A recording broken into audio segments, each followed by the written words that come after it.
Good morning class. Ridip Chand Choudhury Mahavidyalaya में मैं आज आपके सामने आज हमारा जो टॉपिक है बीए फर्स्ट सेमेस्टर में वो है लर्निंग। ठीक है, तो लर्निंग को हम क्या बोलते हैं? अभिगम, यानी कि सीखना। ठीक है, जैसे हम लोग सीखना बोलते हैं।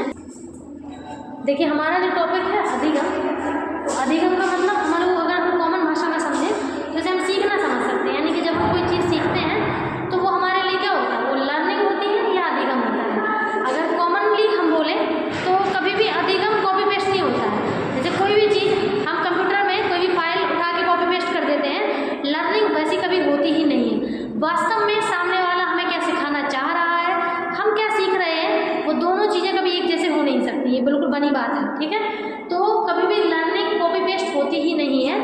हम लोग हर व्यक्ति इंडिविजुअल है, अलग है, यूनिक है, इसीलिए हर व्यक्ति के सीखने का तरीका अलग है ना। अपनी मस्तिष्क में चीज़ों को सुरक्षित करने का तरीका अलग है, तो हर व्यक्ति अपने तरीके से चीज़ों को सीखता है। तो यहाँ पर देखिए आपको 4-5 लोगों को पढ़ना है। पहले आपके पेवलोव हैं, फिर आपके वॉटसन हैं, ठीक है, थॉर्नडॉय हुए, स्किनर हैं, वेंड्यूरा हैं। ठीक है, तो आपको 5 से 6 लोगों की थ्योरी यहाँ पर कोलरबर्ग है, तो 6 लोगों की थ्योरी आपको पढ़नी है, 6-7 लोगों की। ठीक है, तो आज हमारी जो पहली थ्योरी है वो है इवान पेट्रोविच पेवलोव की। ठीक है, पेवलोव का नाम आपने अगर सुना हो तो आपको पता होगा कि पेवलोव हम जो है वो मनोवैज्ञानिक नहीं थे, वो एक शरीर शास्त्री थे, यानी फिजियोलॉजिस्ट थे। और उनकी जो रिसर्च थी, उनकी जो रिसर्च है जो आज हम पढ़ने वाले हैं, वो रिसर्च उन्होंने डायरेक्ट नहीं आई है, उनकी रिसर्च एक्सीडेंटल रिसर्च है। मीन्स अचानक से चाह कुछ और रहे थे लेकिन आ कुछ और गई। ठीक है, तो उनकी जो रिसर्च थी वो क्या करना चाहते थे? वो चाहते थे कि जो क्या बोलते हैं जो डॉग है, ठीक है, तो एक्चुअली क्या है कि वो पाचन क्रिया चेक कर रहे थे। ठीक है, कि हमारी जो लार होती है, लार का पाचन क्रिया में क्या रोल होता है। ठीक है, तो ये उनको चेक करना था। लेकिन उनके एक्सपेरिमेंट के दौरान उन्होंने ऐसा कुछ नोटिस करा कि जो डॉग है वो खाना मुंह में देने से पहले ही एक तरीके से लार श्राप करने लगा था। तो उनको थोड़ा सा ये ऑड लगा कि अगर लार जो है वो हमारी खाने के आधार पर बनती है ना, अगर खाना हमारे लार को पैदा करता है तो फिर लार तो खाने के मुंह में जाने के बाद ही होना चाहिए, लेकिन ऐसा तो हो नहीं रहा है ना। यहाँ तो मतलब उनके रूम में एंटर करते ही, उनके पैरों की आवाज़ सुनते ही डॉग जो है वो लार श्राप करने लगता। तो ऐसा क्या हुआ था जो एक तरीके से उनके साथ ऐसी कंडीशन बनी।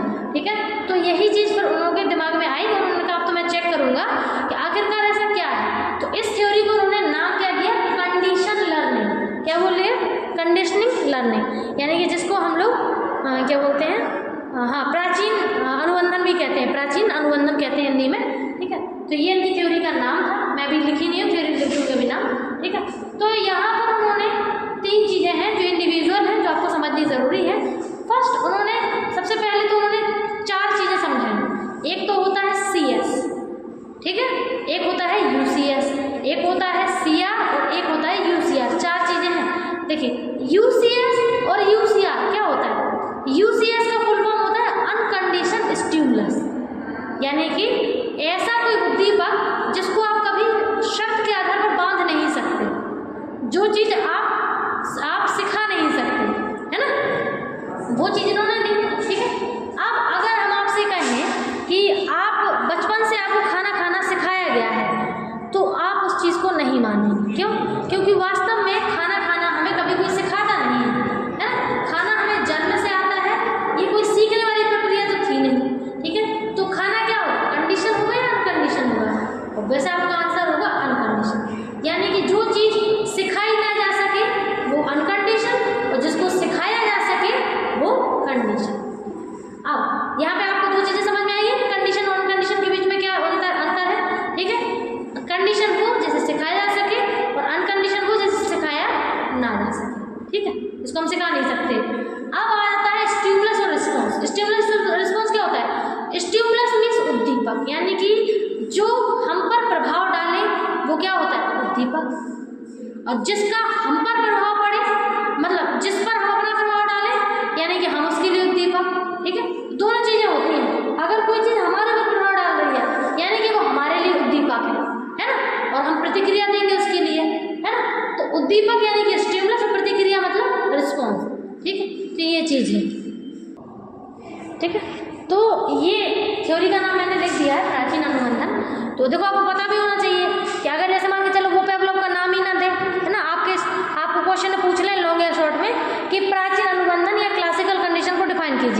आपको पता तो होना चाहिए ना कि पेवलोव की थ्योरी का नेम नहीं क्लासिकल कंडीशनिंग था या प्राचीन अनुबंधन था। ठीक है, प्राचीन क्यों लिखा है? प्राचीन इसलिए क्योंकि सबसे पहली लर्निंग में अगर थ्योरी थी तो इनकी ही थी। ये 1904 के समथिंग की बात है जब इन्होंने अपनी थ्योरी प्रेजेंट की थी, तो 1904 के टाइम की थ्योरी है इनकी। ठीक है, सबसे पहली लर्निंग थ्योरी इन्होंने ही दी थी। फिर थॉर्नडाइक आए थे फिर वॉटसन आए थे 1920 में। ठीक, फिर थॉर्नडाइक थे 1920 के बाद की ही बात है। फिर स्किनर की 1937 की है। ऐसे थ्योरी चली, सबसे पहली थ्योरी इनकी ही है, इसीलिए इनको थ्योरी को क्लासिकल कंडीशनिंग बोलते हैं। ठीक है, अब अगर हम इसमें देखें, देखिए इन्होंने क्या कहा है। हाँ, मैं आपको दो चीज़ें समझा चुकी हूँ, कंडीशन और अनकंडीशन के बीच का अंतर। कंडीशन मतलब होता है जिसको हम सिखा सकें, जो चीज़ सिखाई जा सके कंडीशन, और जो सिखाई ना जा सके वो अनकंडीशन। दो चीज़ों के बीच में अंतर आ गया। फिर दो चीज़ें और हैं, स्टिमुलस और रिस्पॉन्स। ठीक है, तो स्टिमुलस कौन? जैसे अगर मैं आपको आंखें दिखा दूँ और आप डर जाओ, तो इसका मतलब मैं उद्दीपक हूँ। कौन हूँ? उद्दीपक। और आप डर, देखो मैंने आंखें दिखाई, यानी कि मेरा आंखें दिखाना आपके लिए स्टिमुलस था, उद्दीपक था। लेकिन आपने जो डर दिखाया है ना, तो वो रिस्पॉन्स था। क्या था? रिस्पॉन्स। यानी कि हमारा प्रभाव आपके ऊपर पड़ रहा है, इसलिए हम आपके लिए स्टिमुलस होंगे और आप क्या होंगे? आप होंगे रिस्पॉन्स। आप रिस्पॉन्स दे रहे हैं। ठीक है, तो स्टिमुलस हमेशा वही होता है जो अपना प्रभाव डाले, और रिस्पॉन्स वो होता है जिस पर प्रभाव दिखे, पड़े प्रभाव। ठीक है, तो यहाँ पर मैंने आपको इन चारों का डिफरेंस इसलिए बता दिया क्योंकि अब जो आपको पढ़नी है कंडीशनिंग, कि उन्होंने कंडीशनिंग कैसे करी, कब करी, उसके लिए आपको ये करना है। देखिए इसमें पहला पॉइंट बताया बिफोर कंडीशनिंग। बिफोर मीन्स क्या होता है? पहले, यानी कि जब उन्होंने कंडीशन नहीं किया था कुत्ते को, है ना, तब उन्होंने क्या किया? तब उन्होंने केवल उसको खाना दिया। क्या दिया? खाना। खाना आप क्या सिखा सकते हैं? नहीं सिखा सकते, इसीलिए खाने का नाम क्या, खाने को क्या बोला है? अनकंडीशन स्टिमुलस, यानी कि UCS। क्या है? ठीक है, तो अगर हम खाना जो है, खाना क्या है? अनकंडीशन है। तो खाने की वजह से अगर लार आएगा, जैसे कुत्ता लार दे रहा है, तो लार क्या होगा? लार रिस्पॉन्स होगा, और खाना क्या होगा? खाना होगा स्टिमुलस। अब समझ में आया? तो यानी कि अगर खाने को देकर के हम लार देना नहीं सिखा सकते, खाने से वो लार देगा, तो इसका मतलब है कि ये अनकंडीशन स्टिमुलस है। खाना क्या है? अनकंडीशन स्टिमुलस है। और जो वो लार प्रदर्शित कर रहा है वो क्या है? वो है अनकंडीशन रिस्पॉन्स। ठीक है, यानी कि लार क्या है? उसके लिए रिस्पॉन्स है, और वो भी कैसा? अनकंडीशन। क्यों? क्योंकि वो खाने के लिए लार दे रहा है। ठीक है, अब इन्होंने पहले ये चेक कर लिया, फिर इन्होंने क्या किया? इन्होंने घंटी भी बजा के देख ली, केवल घंटी बजाई, लेकिन उसने लार नहीं दी। तो इसका मतलब कि घंटी पर सिखाना पड़ेगा, यानी कि घंटी क्या है? कंडीशन है, क्योंकि उस पर सिखाना पड़ेगा। लेकिन खाना कंडीशन नहीं है, वो अनकंडीशन, उस पर सिखाने की जरूरत ही नहीं है, वो तो ऑलरेडी उसको आता है। ठीक है, तो उन्होंने कंडीशन करने से पहले केवल UCS दिया और UCR दिया। फिर जब कंडीशन कर रहे थे तो उन्होंने क्या दिया? CS यानी घंटी, UCS यानी खाना, और कुत्ते ने लार श्राप किया। अब आप बताइए कि लार उसने किस चीज़ के लिए किया है? घंटी के लिए, खाने के लिए? तो आपका उत्तर होना चाहिए खाना। क्यों? क्योंकि अभी उन्होंने कंडीशन करना शुरू किया है। ठीक है, अभी उसको नहीं पता कि उसको घंटी पर लार देना है, यानी कि उसने लार किसके लिए दिया? खाने के लिए। तो खाने के लिए लार दिया, यानी कि वो क्या कहलाएगा? UCR। ठीक है, तो CS दिया, घंटी दी, UCS खाना दिया, और उसके बाद उसने कुत्ते ने क्या रिटर्न किया? लार, यानी कि रिस्पॉन्स दिया। कौन सा? अनकंडीशन, यानी खाने के लिए लार दिया उसने।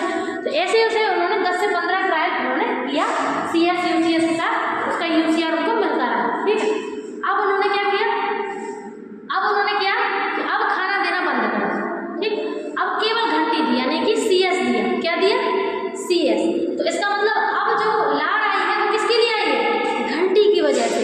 ठीक है, उन्होंने खाना नहीं दिया तो उसने लार दे दिया, यानी कि CS पर उसने CR दे दिया। फिर CS दिया उन्होंने, उसने फिर CR दिया, यानी कि फिर घंटी, फिर लार, फिर घंटी, फिर लार, यानी कि CS और CR, CS और CR, ये आता रहा कंटिन्यू 8-10 ट्रायल तक। ठीक है, तो ये होता रहा। तो इससे ये भी क्लियर हो गया कि पहले घंटी बजाते थे तो लार नहीं देता था, जब कंडीशन नहीं किया था तब, बिफोर कंडीशनिंग में। ठीक, लेकिन जब कंडीशन हो चुका है आफ्टर कंडीशनिंग, तो वो घंटी के लिए ही लार दे रहा है, यानी कि अब वो समझ चुका है कि घंटी के साथ ही खाना मिलेगा। तो 10-12 ट्रायल तक तो घंटी के साथ उसने लार दी, लेकिन कुछ ट्रायल के बाद उसने देना बंद कर दिया, 10-12 ट्रायल के बाद।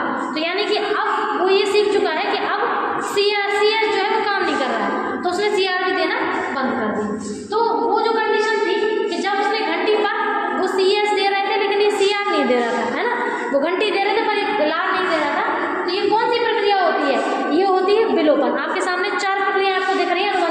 फ्यूचर में। पहला है विलोपन। तो आप ये जो कंडीशन है ये विलोपन वाली है। कौन सी कंडीशन है ये? विलोपन। विलोपन मीन्स कि उसकी जो मतलब जो कंडीशनिंग है वो खत्म हो रही है ना। वो मतलब एक तरीके से वो ये समझ चुका है कि अब आप उसको घंटी पे खाना नहीं दे रहे हो, तो इसीलिए वो सीख चुका है, इसलिए वो चीज़ विलोपन में आ गई। ठीक है। अब उन्होंने क्या किया, अब कुत्ते को बढ़िया से 20 मिनट पे 20-25 मिनट के लिए वो घुमाने लगे। उन्होंने सोचा कुत्ता तो अब लार दे ही नहीं रहा है ना, तो उन्होंने कहा चलो अब तुम्हें घुमा के लाते हैं। तो बढ़िया 15-20 मिनट के लिए उसको वॉक पे ले गए। ठीक, वॉक पे लाने के बाद जब वापस उसको वहीं पे शिफ्ट किया, ठीक है, सेटअप में, तो उसके बाद उन्होंने घंटी बजाई और कुत्ते ने लार साफ कर दी। यानी कि इसको कहेंगे हम स्वतः पुनर्लाभ। स्वतः पुनर्लाभ यानी कि अब उसने साइमल्टेनियस रिकवरी, सॉरी इसका जो इंग्लिश में इसको बोलते हैं, सॉरी इसको बोलते हैं स्पॉन्टेनियस रिकवरी। क्या बोलते हैं? Spontaneous recovery. ठीक है। तो इसका जो अगर जैसे मीनिंग अगर समझ में नहीं आया ना तो स्पॉन्टेनियस लिखना SPON, ठीक है, TENEOUS। ठीक है। बाकी आप गूगल से भी सर्च करते हो, इसको हिंदी में डाल के इंग्लिश में मीनिंग निकाल लेना।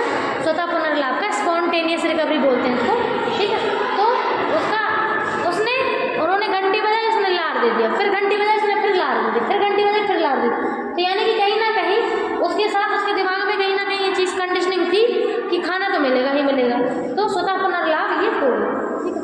अब उसके बाद ठीक, फिर उसके बाद उसने 8-10 ट्रायल तक तो फिर देना बंद कर दिया लार। उन्होंने कहा तुम केवल घंटी बजा रहे हो, खाना तो दे ही नहीं रहे हो, तो उसने फिर लार देना भी बंद कर दिया। ये हो, ठीक है, ये 2 पॉइंट हुए। अब इसके बाद इन्होंने एक चीज़ और चेक करी, नहीं, इन्होंने 2 घंटियाँ बजाई। कैसी? एक घंटी बजाते थे तेज और एक बजाते थोड़ी थी, मतलब माइनर से डिफरेंस होता था दोनों घंटियों के बीच में। ठीक है। तो इन्होंने क्या किया कि तेज घंटी पे खाना देते थे और धीमी घंटी पे खाना नहीं देते थे। तो यानी कि तेज घंटी पे खाना दिया है ना, फिर धीमी पे नहीं दिया है ना, कभी तेज कभी धीमी ऐसे दे रहे थे। कोई ऐसा फिक्स नहीं था कि एक के बाद देनी है, नहीं। उनका ऐसा था कि कभी तेज दे रहे थे कभी धीमी दे रहे थे, ऐसे चल रहा था उनका। ठीक है। तो सामान्यकरण, सामान्य क्या होता है? सामान्य मीन्स एक जैसी। अब उसको दोनों घंटियाँ एक जैसी लग रही थी, तो उसको दोनों एक जैसी लग रही थी, इसलिए वो लार श्राप भी दोनों पे कर रहा था। तो तेज घंटी पर भी लार श्राप करता था और धीमी घंटी पर भी। यानी कि जनरलाइजेशन में वो CS जो है, CR जो है वो दोनों के लिए दे रहा था। ठीक है। दोनों के उसने दिया। ठीक है। अब उसके बाद थोड़े ट्रायल होने के बाद उसने अंतर करना सीख लिया, यानी कि विविधीकरण उसने कर लिया। यानी कि अब वो ये समझ चुका है कि आप उसे पागल बना रहे हैं, आप केवल जो खाना है वो तेज घंटी पर देते हैं, धीमी पर नहीं देते। तो उसने भी फिर धीमी घंटी पर लार देना बंद कर दिया, केवल तेज घंटी पर दिया। तो यानी कि अब उसने विविधीकरण करना सीख लिया। ठीक है। अब इसके बाद हमारा अगला पॉइंट है टाइप ऑफ कंडीशनिंग। मतलब इन्होंने ये चेक करना चाहा, इसमें टाइप ऑफ कंडीशनिंग का मतलब होता है वो ये चेक करना चाहते थे कि हम पहले घंटी रखें या पहले खाना रखें, या पहले खाना रखें पहले घंटी रखें, या दोनों को साथ साथ रखें। ठीक है। ये उनको चेक करना था कि कौन सी कंडीशनिंग सबसे अच्छी होगी, खाने और घंटी का जो स्थान है वो कैसा रखें कि सबसे अच्छी कंडीशनिंग वो निकल आए। ठीक है। तो उन्होंने 4 कंडीशनिंग रखी। मैंने ग्रुप में आपको इमेज भेजी है। ठीक है। आप इमेज भेजना, इंग्लिश में उसको डायग्राम बनाए, उस डायग्राम से आपको सारी चीज़ें क्लियर हो जाएंगी। तो देखो इन्होंने क्या किया, इन्होंने टाइप ऑफ कंडीशनिंग में क्या किया, उनका जो डायग्राम है उसमें देखना, उसमें इंग्लिश में लिखा हुआ है, यहाँ पे मैंने हिंदी में लिख दिया उसको डिप्टो। ठीक। पहली कंडीशनिंग इन्होंने दी डिले कंडीशनिंग, उसको हिंदी में क्या बोलते हैं, विलंबित अनुबंधन। डिले मीन्स क्या किया, उन्होंने घंटी देना शुरू किया, यानी कि CS देना शुरू कर दिया। घंटी बज रही है, घंटी थोड़ी देर बजी और बजते बजते में उन्होंने खाना भी देना शुरू कर दिया। तो खाना देना शुरू किया और जैसे ही जहाँ घंटी बंद हुई वहीं उन्होंने खाना देना बंद कर दिया। तो एक तरीके से घंटी पहले से शुरू की थी और वो घंटी तब तक चली जब तक उनका खाना बाद में शुरू हुआ था, लेकिन दोनों चीज़ें साथ में चली। यानी कि CS शुरू हो गया था, फिर थोड़ा CS निकला, उसके बाद UCS दिया और UCS से CS को साथ में ख़त्म कर दिया। ठीक है। तो ये पहली कंडीशनिंग थी डिलेड कंडीशनिंग। ठीक है। सबसे अच्छी अगर कंडीशनिंग कोई आपसे पूछे तो यही वाली होती है। क्यों? क्योंकि इसमें दोनों चीज़ों में एक तालमेल बैठाता है। ठीक है। CS और UCS के बीच में एक संबंध बैठ जाता है अच्छे से स्ट्रॉन्ग, और उनके बीच में एक दिमाग रहता है कि हाँ, क्योंकि जब तक वो खाना खा रहा है तब तक वो घंटी बज रही है, और घंटी पहले से ही बज रही थी, उसके दिमाग में भर गया कि हाँ घंटी बज रही है, जिसका मतलब जब भी खाना मिलता है घंटी बजती है। ठीक। तो ये सबसे अच्छी कंडीशनिंग है। ठीक। दूसरी है ट्रेस कंडीशनिंग, यानी कि जिसको हम बोलते हैं चिन्ह अनुबंधन। ठीक है। ट्रेस कंडीशनिंग को बोलते हैं चिन्ह अनुबंधन। तो इसका मतलब क्या होता है, चिन्ह का सिंपल सा मतलब है जब हम अपने पीछे कोई निशानी छोड़ जाएं तो वो ट्रेस कंडीशनिंग कहलाती है। ठीक है। तो उसमें क्या होता है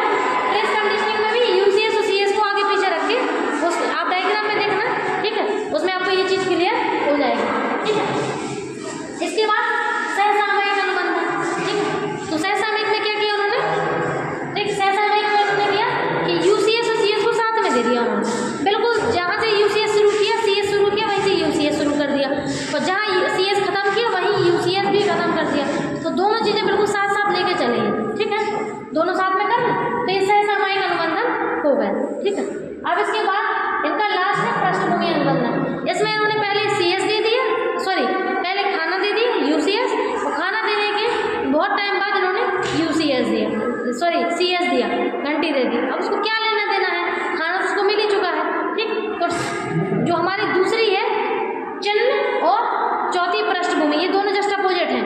चिन्ह में पहले वो क्या देते हैं, पहले वो CS देते हैं, थोड़ा गैप रख देते हैं, फिर UCS देते हैं, और इसमें अपोजिट करते हैं पृष्ठभूमि में। इसमें पहले UCS दे देते हैं और फिर उसके बाद गैप रख के फिर CS देते हैं। उसके बीच में कोई तालमेल बैठ नहीं पाता, इसलिए वो कंडीशनें उतनी अच्छी नहीं होती, ठीक है। आज हमारी ये थ्योरी है कंप्लीट हो चुकी है। अगर आपको कोई डाउट हो तो आप बता सकते हैं। Thank you.